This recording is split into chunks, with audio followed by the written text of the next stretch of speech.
Sabe-se que 3 recenseadores com a mesma capacidade de trabalho entrevistam 360 pessoas em 8 dias. O número de dias que 2 desses recenseadores levarão para entrevistar 510 pessoas é... Bom, temos um problema aqui de regra de 3.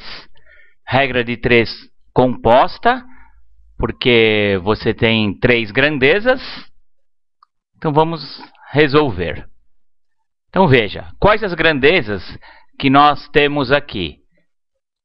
Temos recenseadores,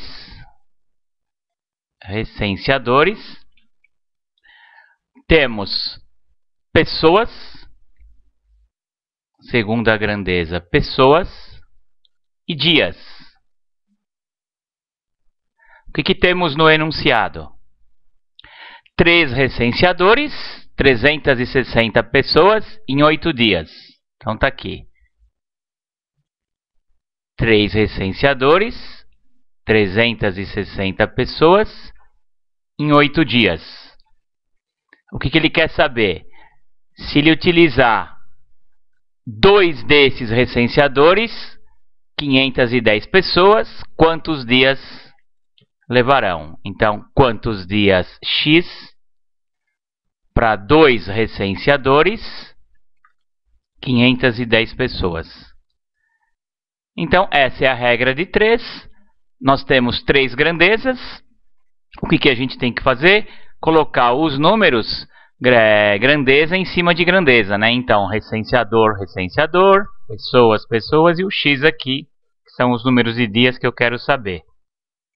Primeira coisa que eu tenho que fazer é saber se é diretamente proporcional ou inversamente proporcional. Como eu tenho essa regra de 3 aqui que é composta, então o que eu faço? Veja. Vou comparar a coluna de recenseador com a coluna de dias. Então, o que eu faço? O que eu penso? Quanto mais recenseadores eu tiver para fazer uma determinada pesquisa, menos dias eu vou precisar, porque tem mais gente, né? Então, olha, quanto mais recenseadores eu tiver, menos dias eu vou precisar. Como a gente está falando coisa invertida, mais e aqui menos, então isso é inversamente proporcional. Então, para baixo, inversamente proporcional. Agora eu vou fazer pessoas com dias. Então, eu faço uma coluna com a do X e a segunda coluna com a do X. Então, veja. Quanto mais pessoas eu tiver para entrevistar, mais dias eu vou demorar. Quanto mais pessoas eu tenho, mais dias eu vou precisar. Então, mais com mais. Então, isso é diretamente proporcional. Então, quando for diretamente proporcional, eu não faço nada. Quando for inversamente proporcional, eu inverto a coluna. Então, como é que ficaria agora?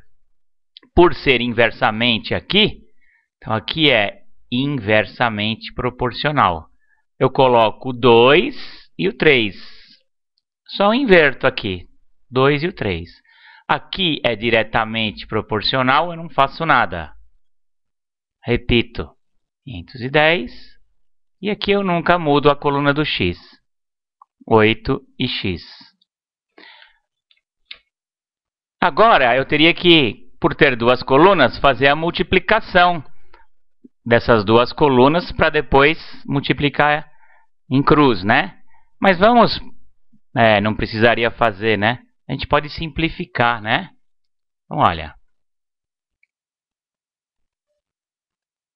Como é que eu posso fazer aqui a minha primeira simplificação? Veja. Se eu dividir aqui esse 3 por 3, ficaria 1, né? Se eu dividir o 360 por 3, vai ficar 120. Se eu dividir esse 2 por 2, vai ficar 1. Se eu dividir 510 por 2, vai ficar 255. Posso fazer uma outra, ó, vou repetir aqui, agora aqui vai ficar 1, 120, 255. Ah, não precisaria fazer isso, podia já multiplicar, mas eu vou simplificar.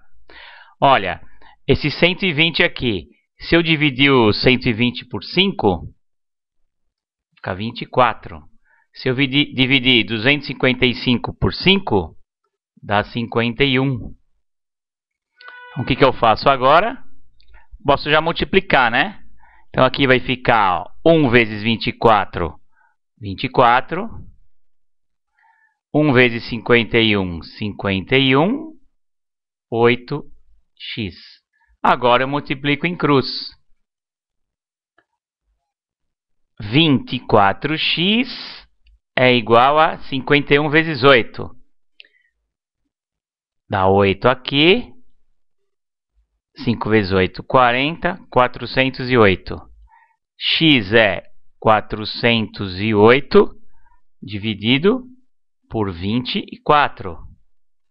Isso aqui dá o quê? 40 por 24 dá 1. Sobra 16. Baixo 8. 17. Então, a resposta, 17. Recapitulando, é uma regra de 3 composta. Multiplico. Primeiro, eu acho se é diretamente ou inversamente proporcional de uma coluna em relação ao x, da segunda coluna em relação ao x. Se for inversamente, troca-se.